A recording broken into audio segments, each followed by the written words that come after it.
Igreja Evangélica Testemunho Apostólico. A palavra de hoje será ministrada pelo pastor Flávio Leonel. Desejamos um bom culto e que Deus seja louvado.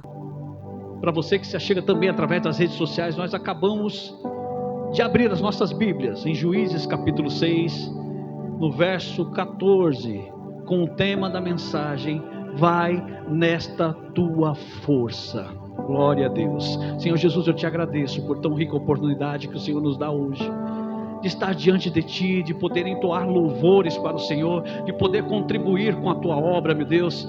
Mas esse é um momento, meu Pai, crucial para a nossa vida, para a nossa vivência, meu Deus, nessa terra. É ouvir a Tua voz, é ouvir os conselhos que vêm da Tua parte, mediante a Tua palavra. Senhor, o Senhor me visitou com o Teu Espírito Santo, ministrando algo ao meu coração, e eu preciso dividir com a Tua igreja, Senhor, e eu não quero fazer de mim mesmo. Então, Espírito Santo, da mesma forma que o Senhor me visitou, me trouxe revelações mediante essa palavra, eu peço que o Senhor agora esteja ministrando ao coração da tua igreja, para que nós possamos entender e compreender, meu Deus eterno. Então que nada venha impedir este momento, mas que haja sim a primazia somente ao teu Espírito Santo, que ele tenha liberdade nesse momento sobre cada coração aqui presente, sobre cada família representada aqui presente, meu Deus. É tudo que nós pedimos e desde já te agradecemos. Você vai se assentar aplaudindo e glorificando a presença maravilhosa do Espírito Santo de Deus. Seja bem-vindo, Espírito Santo, a falar conosco. Aleluias, glória a Deus. Engrandecido é o nome do Senhor Jesus. Essa palavra do qual nós lemos aqui, esse verso 14, foi direcionada a um homem chamado Gideão. Gideão, do qual o anjo chega para ele, o anjo do Senhor, denotado aqui, ele fala para ele: vai nesta tua força para livrar a Israel. Gideão não estava nas melhores condições da sua vida, como também, quem sabe, eu e você. Talvez você tenha chegado aqui hoje na última das suas forças, talvez buscando estratégia no Senhor, perguntando: Senhor, como é que eu vou passar por mais essa? Mas Deus, mediante esta palavra, assim como ele fez com Gideão naquele dia, ele está falando para mim e para você: vai nesta tua força.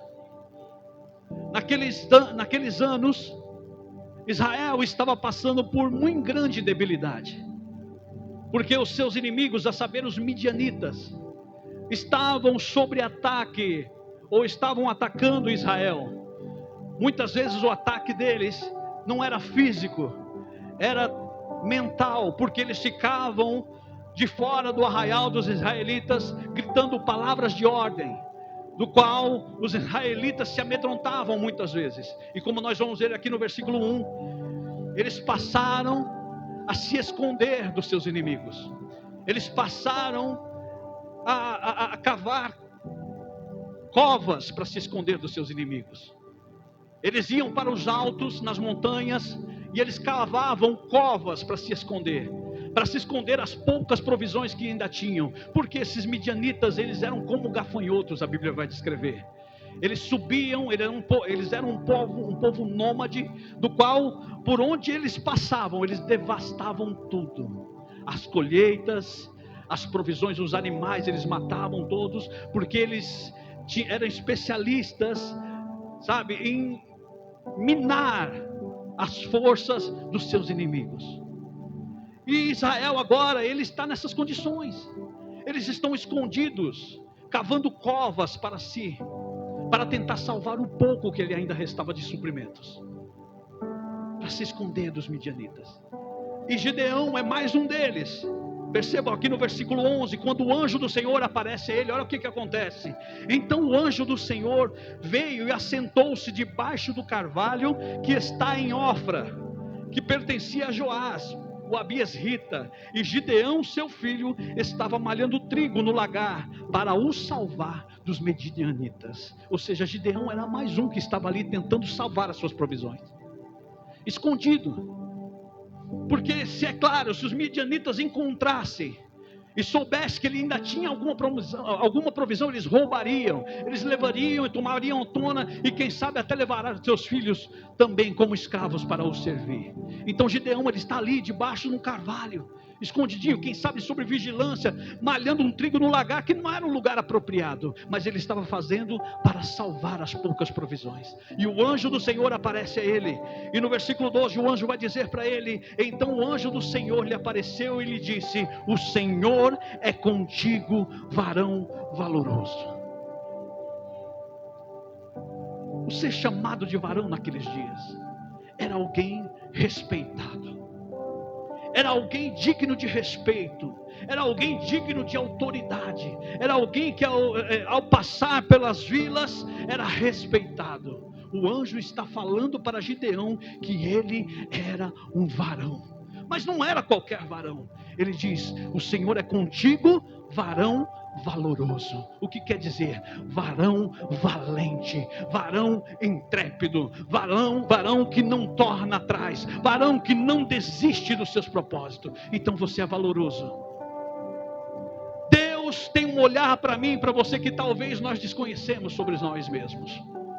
Porque quando o anjo do Senhor fala isso para Gideão, ele questiona. Olha só o que ele vai dizer no versículo 3, o que ele responde para o anjo. Mas Gideão lhe respondeu: ai, Senhor meu, se o Senhor é conosco, por que tudo isso nos sobreveio? E o que é feito de todas as suas maravilhas que por nossos pais nos contaram, dizendo que nos fez subir o Senhor do Egito? Porém agora o Senhor nos desamparou e nos deu nas mãos dos medianitas. Talvez um momento em que eu e você também ouvimos uma palavra, que de repente o Senhor direciona alguém para nos falar algo da parte dele, e nós questionamos da mesma forma: se o Senhor é comigo, por que eu estou passando por tudo isso? Por que a minha casa está dessa forma? Por que eu estou passando por tamanha escassez? E para Gideão naquele dia pareceu soar como um deboche da parte do anjo, chamar ele de varão valoroso. E por vezes nós nos sentimos assim também. Como é que Deus pode dizer que eu sou corajoso, que eu sou valoroso? Olha a minha situação, olha o lugar onde eu estou. Porque foi isso que é isso que Gideão vai falar para o anjo, é isso que Gideão vai responder para o anjo. E o anjo então, quando percebe que Gideão está questionando dessa forma, pelo lugar em que ele estava, pelo momento em que ele estava, olha o que o anjo diz para ele. Então o Senhor olhou para ele e disse: vai nesta tua força e livrarás Israel da mão dos medianitas. Porventura não te enviei eu? Aí no versículo 15, olha Gideão mais uma vez questionando, porque o anjo está olhando para ele, está vendo diante dele um varão, alguém que é respeitado, está olhando para Gideão também como alguém valoroso, alguém que é valente. Só que Gideão não estava se enxergando assim. Olha como é que Gideão estava se enxergando no versículo 15. E ele lhe disse: ai, Senhor meu, com que livrarei Israel? Eis que a minha família é a mais pobre de Manassés, e eu o menor da casa de meu pai. Às vezes Deus tem um propósito na minha e na sua vida, e nós pensamos que nós vamos conquistar com a força do nosso braço. E aí é que está o nosso engano. Talvez nós caiamos, ou nós venhamos a cair neste momento do qual Gideão está descrevendo aqui. Deus direciona uma palavra, traz alguém para administrar algo sobre a nossa vida, e nós falamos: eu nunca vou alcançar porque eu sou o menor da casa do meu pai. Nós nos diminuímos frente às situações, e Deus está olhando para ele e dizendo: oh rapaz, você é um valente, e eu quero te usar para libertar o meu povo. De repente é o seu momento na sua casa, você não está entendendo nada do que está acontecendo, mas Deus está querendo te usar para libertar aquele povo lá. E Ele está dizendo: vai nesta tua força. E de repente você pode olhar para si mesmo, como Gideão olhou, e dizer: eu sou o menor, que força eu teria para libertar este povo? Versículo 16: e o Senhor lhe disse: porquanto eu hei de ser contigo, e tu ferirás os medianitas como fossem um só homem. O Senhor, quando Ele diz assim para Gideão, quando Ele fala assim com Gideão, Ele entende a nossa necessidade enquanto homens na face da terra. E eu digo homens, eu estou falando agora do ser homem masculino. Nós somos assim. Eu até brincava na noite de ontem com a Rosângela, porque o gato da minha sogra, ele está com uma ferida muito grande na cabeça, e o gato está daquele jeito, com a cara bem inchada, e ele corre de tomar remédio. Ele está ruinzinho faz quase uma semana, né? Uma semana que ele está ali tomando remédio e não passa de jeito nenhum, e o gato chora, sabe? Tá ali debilitado. Mas uns meses antes, a gata da Rosângela teve o mesmo problema, e nós medicamos ela, e ela no mesmo momento saiu saltitando. Com 3 dias ela estava boa. O gato está ali sofrendo ainda faz uma semana. Aí eu até brinquei com a Rosângela, eu falei assim: nossa, mas olha, Deus, ele faz as coisas perfeitas, você vê? Eu costumo dizer que a mulher é o ser aperfeiçoado de Deus. Deus fez o homem e depois ele aperfeiçoou uma mulher. Porque você já percebeu que o homem não consegue fazer mais de uma coisa ao mesmo tempo? Você já percebeu isso? A mulher é o ser aperfeiçoado, porque é aquilo que eu falo: a mulher pode estar com a dor de cabeça, com uma febre de 40 graus, ela está com o menino no braço, está varrendo a casa e atendendo o celular. Ela consegue fazer tudo. Agora o homem, se tiver com a dor de cabeça, ele morre o dia inteiro. É o dia inteiro ali, ele não faz mais nada. Estou doente. E às vezes a mulher está mais doente que ele, ela vai cuidar do camarada ainda. É o ser aperfeiçoado de Deus. O homem não consegue fazer várias coisas ao mesmo tempo. Então pensa a cabeça de Gideão aqui, porque quando o anjo chega para ele e fala para ele: olha, você vai ter que lutar com um exército. Sabe qual é o tamanho desse exército? 135 mil homens. 135 mil homens. Gideão entrou em parafuso: eu não dou conta de um. Eu vou ter que lutar com 135. Pensou você, homens, com 135 mil problemas na cabeça? Eu não consigo pensar em um. Isso está presente até na minha conversa com a Rosângela. A Rosângela começa a falar de uma coisa e eu estou aqui ouvindo o primeiro problema dela. Daqui a pouco ela está falando de outro. Ela chega no 5º ou 4º problema, eu já não sei mais do que ela está falando. E aí nós vamos, eu falei: vamos para onde? Eu estou tentando entender o primeiro problema, porque elas são assim, elas conseguem vivenciar várias fases da vida e conseguem dar conta de todas. Nós não. Nós somos paralisados nessa área, a gente só consegue dar conta de um. Peraí, deixa eu resolver primeiro esse. Depois você vem falar do gato, do cachorro, do menino. A mamãe está com isso, tá. Depois você fala da mamãe. Deixa eu resolver aqui primeiro o gás que eu não troquei ainda. É uma coisa simples, mas a gente não consegue. Então o anjo percebeu essa necessidade de Gideão, porque Gideão ele está se diminuindo frente a um exército de 135 mil. Só que o anjo de Deus, como ele fez com Gideão, ele também tem provisão para mim e para você. Ele disse para Gideão: olha, você vai ferir eles como fosse um só. Percebe? Nesta caminhada, Deus vai nos dar uma força tamanha que todos os problemas, que todas as dificuldades que nós temos passado, nós vamos resolver como se fosse a mais simples do mundo. E de repente você vai passar e falar: como é que eu passei? Foi a força do nosso Deus. Foi na força do braço do nosso Deus. Deus, ele conhece a minha e a sua necessidade. Ele reconheceu ali Gideão. E ele fala: você vai ferir esses homens como fosse um só. E ali, Gideão, quando ele percebe essa força que vem de Deus, ele se tornou intrépido. Eu não preciso aqui ser redundante e contar toda a história. Com 300 homens, com 300 valentes, ele venceu 135 mil homens. No primeiro embate que ele desce ao arraial, 20 mil homens caem, porque eles começam a se suicidar. Um começa a enfiar a espada no outro, 15 mil corre, Gideão corre atrás e mata e desbarata todos. Porque é assim que Deus faz. Se você veio buscar direção, se você veio buscar essa força, eis aqui o Senhor está dizendo: vai nesta tua força, varão valoroso. Ou seja, você é valente. E quando nós pensamos em valentia, nós pensamos que é ser o mais forte, é ser o mais intrépido, é ser aquele mais corajoso. Nada a ver. Não tem nada a ver com isso. O ser valente aqui diante de Deus, não é você ser o mais forte dentre os outros homens, ser o mais, o mais intrépido, ou aquele mais corajoso dentre os outros homens. Ser valente diante de Deus é realmente você cair várias vezes, mas você se levantar todas as vezes e continuar rumo ao propósito de Deus. Você vai se levantar, você não vai ficar prostrado. Quando você busca a face de Deus, não quer dizer que você não vai ter embate. Algum momento você vai passar por um momento difícil, mas é na dificuldade que é forjada a nossa força. Você pode se ver realmente como Gideão, pequeno, mas com a força de Deus, aleluias, você vai sobressair, você vai vencer, não importa o tamanho do problema. 135 mil homens ele conseguiu desbaratar, porque ele creu na palavra do anjo do Senhor. Eu vou fazer você desbaratar como fosse um só. Deus pensa na minha e na sua necessidade. E quando nós falamos de valente na Bíblia, nós temos que falar do homem mais valente que já houve na face da terra, Davi.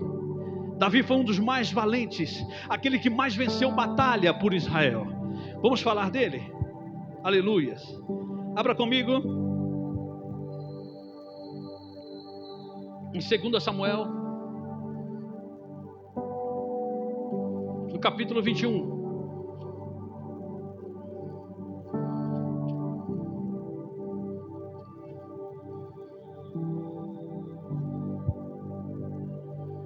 Capítulo 21, eu quero ler a partir do 15. Todos conhecem a história de Davi. Desde a sua infância, com cerca de 12, 13 anos de idade, ele já estava ali defendendo as ovelhas do seu pai. Ele chega a testemunhar para o rei Saul que numa dessas noites ele chegou a lutar com um urso e com um leão e os matou. Então ele, com 12, 13 anos de idade, ele já era acostumado aos embates, ele já era acostumado, sabe, a ser valente. Diz que o Espírito do Senhor se apoderava dele e ele conseguia, desbaratar. Certa feita, o pai dele manda ele ao arraial, onde os israelitas estavam, e lá estavam também os filisteus, como os midianitas, gritando palavras de ordem, a saber, aquele gigante. Ele está diante do povo gritando palavras de ordem durante 40 dias e 40 noites, ele menosprezando e diminuindo o povo de Deus. E quando Davi chega ao arraial, ele se incomoda com aquilo, porque quem é valente na presença de Deus não aceita as afrontas do inimigo. Ele chega diante e diz a seus irmãos: quem é esse incircunciso que está afrontando o povo de Deus?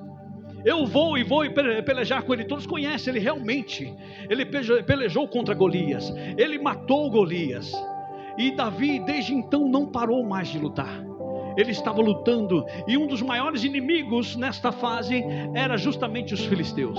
Os filisteus eram especialistas na luta corpo a corpo, eram truculentos, eram soldados bem forjados e preparados e bem armados. Mas Davi, em cada encontro que tinha com eles, ele os desbaratava, porque o Espírito do Senhor estava com ele, ou seja, a força de Deus operava sobre Davi. Então realmente, se eu for buscar nas minhas forças, eu não vou conseguir. Eu realmente vou ficar aquém, do inimigo. Eu vou ficar como aqueles homens, escondendo, cavando covas para se esconder. Mas o Senhor te chama hoje não para se esconder, te levanta. Ele te chama hoje para você se levantar e lutar essa batalha, porque Ele vai te entregar nas tuas mãos. Pare de se esconder. Esses homens, ao comando de Davi, eles ganham várias batalhas.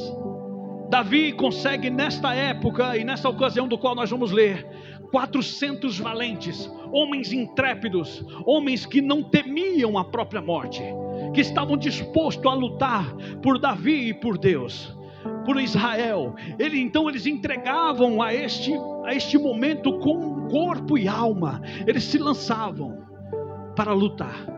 E Davi está sob o comando deles. Olha só o que acontece aqui, no versículo 15. Tiveram mais os filisteus uma peleja contra Israel, e desceu Davi e com ele os seus servos, e tanto pelejaram contra os filisteus que Davi se cansou. Como eu estou dizendo, Davi era um dos mais valentes, um dos homens que mais ganhou batalhas. Mas o perigo de um valente é ele se cansar, porque o inimigo, ele não desiste. Os filisteus, eles lutaram por várias vezes contra Israel, eles eram desbaratados quase todas as vezes, e eles sempre retornavam para novamente investir contra Israel. E esta é mais uma investida. Davi está à frente de batalha, só que a Bíblia vai dizer que ele estava à frente de batalha, e tanto lutaram contra os filisteus que ele se cansou.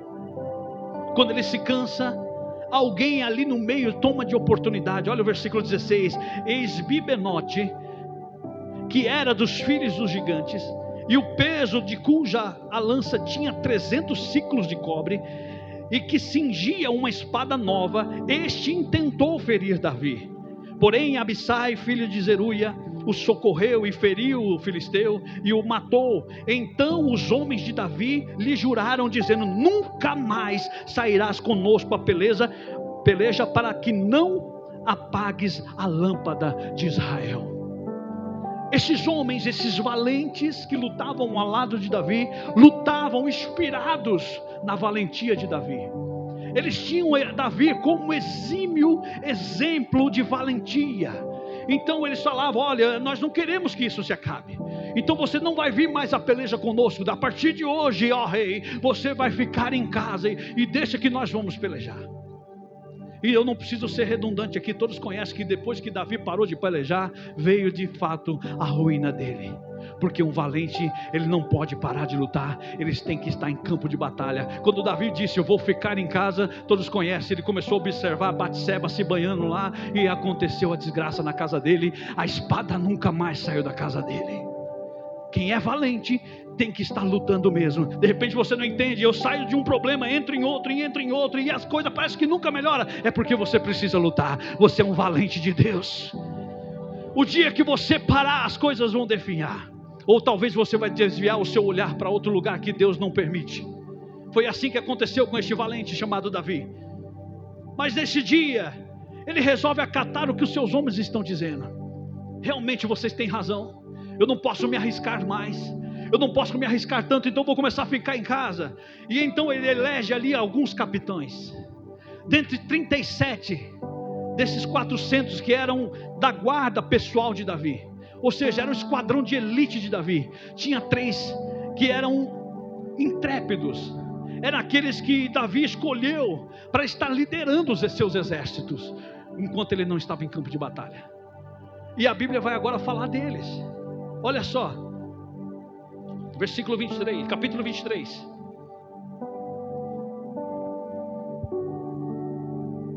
Capítulo 23, versículo 8.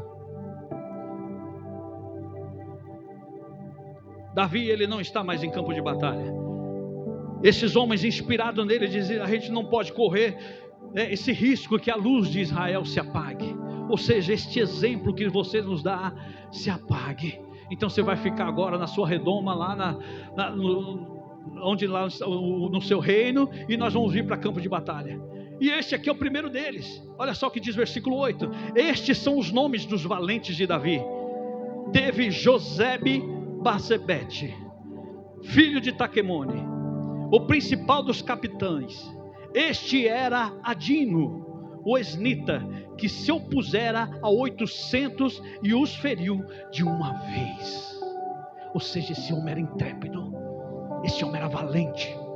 Se inspirara em Davi, homem que recebia a sua força, todas as estratégias contra o inimigo vinda de Deus, porque diz que o Espírito se apoderava dele e ele conseguia criar estratégia contra os seus inimigos. Josebe também, ele consegue numa primeira investida matar 800 homens com uma lança. Pensa, não era a melhor das armas, porque uma lança é até um tanto quanto difícil de manusear. Você tem que ter uma certa precisão em manuseá-la. Pensa, você matar 800 homens com espadas, que é um armamento mais leve e mais preciso. Mas ele conseguiu na força do poder de Deus. Este nome dele quer dizer que ele era sábio. Josebe quer dizer sabedoria. Quer dizer que ele fazia as coisas segundo a sabedoria que vinha de Deus. Em outro significado, você buscando no dicionário, você vai entender que esse nome dele quer dizer também: o Senhor aumentará. Deus, neste momento, ele está aumentando, sabe, o poder de ataque deste homem. Talvez ele tenha se levantado sem ter noção, eram 800 homens. E como é que eu posso dizer que ele é um valente, que ele era intrépido? Porque ele não se cansou. Quem é valente não se cansa. Tem muita gente cansada na batalha. Tem muita gente querendo parar na batalha. Eu vou desistir porque não adianta mais lutar. Não adianta mais eu fazer isso ou aquilo. Não desista. Talvez a arma que esteja na sua mão não seja a melhor, mas Deus vai usar ela. É como ele disse para Gideão: vai nesta tua força. Não desista, não pare. Ele não estava com as melhores das armas, mas ele não desistiu. Ele buscou sabedoria de Deus e continuou. Esse era o primeiro valente. Ele era chefe dos outros dois que nós vamos ler agora. Agora Davi não está mais no campo de batalha. Quem estava era Josebe à frente dos seus exércitos. E os homens que nós vamos ler agora adiante, eles agora estavam se inspirando em Josebe. Sabe qual que é a vantagem de eu e você sermos valentes? É que nós vamos tornar-se exemplo para outros. De repente tem alguém na sua casa que está pensando em desistir, mas mediante a força de Deus que vai estar sobre você, essa pessoa também vai se levantar e vai lutar com você. Porque olha só, o que aconteceu aqui? No versículo 9: e depois dele, Eleazar, filho de Dodô, filho de Aoi, entre os 3 valentes que estavam com Davi, quando provocaram os filisteus, que ali se ajuntaram à peleja, e quando Israel, os homens subiram. Ou seja, era uma peleja que estava tão ferrenha, que Israel, quando viram que estava já ganhando a batalha, ou já prestes a acabar a batalha, eles começaram a voltar para casa. Quantos não têm voltado para casa numa batalha, antes mesmo de acabar? A batalha já está ganha. Os capitães estão à frente, a gente pode voltar. Só que este homem, Eleazar, ele disse: longe de mim, eu vou continuar lutando. E olha de que forma. Versículo 10: este se levantou e feriu os filisteus até lhe cansar a mão, e ficar a mão pegada à espada. E naquele dia o Senhor operou grande livramento, e o povo voltou atrás dele somente para tomar o despojo. Sabe aquele povo que estava indo embora? Olha, a luta está ferrenha demais, é muita gente, está dando muito trabalho, eu vou voltar, eu vou desistir nessa batalha. Eleazar não, ele ficou. Ele lutou até a espada se pegar à mão. Ele lutou tanto que a espada ficou apegada à mão. E aqui vem algo que até eu comecei a pensar em algumas pessoas que eu conheço. Uma delas, o nosso pastor. Esses dias tem alguns dias, alguns meses, o pastor falou: vou tirar férias. E a gente fala para o pastor, e é recomendação nossa: pastor, vai, desliga o celular, esquece que a gente vai dar conta aqui. E quem disse que esse homem desapega? Ele está de lá, mas está com o celular. Como é que está? Como é que ele não consegue soltar? E a gente não entende, a gente brinca com ele: pastor, vai descansar. Mas quem é valente, quem é intrépido, não quer largar a espada, como ele está dizendo aqui. A espada se apegou na mão dele. Você pode não entender por que ele não para de lutar, por que ele não desiste. É porque a espada já está apegada à mão, ele não vai parar. Por mais que tenha muita gente desistindo, voltando para trás, ele continua lutando. Aí sabe o que acontece quando a luta é vencida? Aqueles que foram embora começam a voltar para pegar os despojos. Pensa se a vida de pastor não é assim. O pastor, ele luta, ele briga tal, e quando começa a cair as bênçãos, as pessoas voltam. Aí estamos aqui agora, bênção, tá abençoado aqui agora, mas no momento da luta foi embora. Eleazar não desistiu. Ele foi um valente que se apegou à espada e não desistiu da luta. E diz a palavra, como nós acabamos de ler, que Deus operou grande livramento. Eu não sei sobre o que você tem lutado, eu não sei em que âmbito você tem lutado, mas se você se apegar à palavra ou à espada, Deus vai operar grande livramento. Creia nesta palavra. Aleluias. O terceiro deles, aleluia, versículo 11: depois dele Samar, filho de Agé, o Ararita, quando os filisteus se ajuntaram numa multidão, onde havia um pedaço de terra cheio de lentilhas, e o povo fugira de diante dos filisteus. Aleluias. Versículo 12: e este se pôs no meio daquele pedaço de terra e o defendeu e feriu os filisteus, e o Senhor operou grande livramento. Este homem, como a palavra está dizendo aqui, ele era filho de Agé. O seu nome era Samar. E naquela época, nós já ouvimos até o pastor ministrar sobre isso. Todo nome revelado na Bíblia, ele traz algum sentido para nós também. Samar quer dizer espanto, assombro, terror.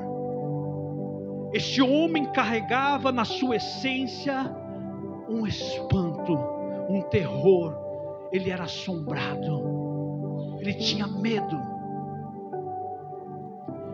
A Bíblia também está dizendo que ele era filho de Agé. O que significa esse nome? Agé, fugitivo. E era justamente o que ele era. Eles eram fugitivos. Eles estavam acostumados a não ir para o embate em coisa alguma. Eles estavam acostumados a se assombrar com as coisas e fugir. Quem sabe o meu e o seu momento. Assim como estavam também o povo de Israel frente aos midianitas, cavando covas para se esconder. Talvez esse seja o seu momento. Só que Deus, mediante a força do braço dele, ele vai te fazer resistir. Porque nesse dia, esse homem se tornou intrépido. Enquanto toda a casa de Israel estava fugindo diante dos filisteus, este homem resolveu ficar e lutar. Eu vou lutar pelo que é meu. Eu não vou desistir. E ele conseguiu desbaratar aqueles homens, aquela guarnição que subira contra Israel. E a intenção desses filisteus, ou desses homens, era acabar com aquela plantação de lentilha, que era o único sustento que eles tinham. Agora pensa, quantos de nós não temos desistido também das nossas guerras, por medo, por estar assombrado. Só que Deus te convida, como Ele convidou o Gideão naquele dia, a ir nesta força que Ele tem nos dado. E nós vamos desbaratar esses homens. Esses homens fizeram tudo isso. Esses 3 homens fizeram isso inspirados em Davi, que era o valente da época. Só que Davi, quando ele para de lutar, ele também revela àqueles homens um outro valente, que é muito mais valente do que ele. Olha só, versículo 1 do capítulo 23. Foram as últimas palavras de Davi. Davi disse: eu não irei lutar mais. Só que Deus agora vai usar a minha boca para falar a vocês. E nós vamos tomar essas palavras para nós nessa manhã. Olha só. E estas são as últimas palavras de Davi. Diz Davi, filho de Jessé. E diz o homem que foi levantado em altura, o ungido de Deus de Jacó, e o suave em salmos de Israel. Ele está se apresentando aqui. Ele está dizendo: eu não era este valente, eu não era essa pessoa intrépida, eu estava de trás das malhadas, cuidando das ovelhas de meu pai, eu não era, mas quando Deus me encontrou, eu me tornei quem eu sou hoje.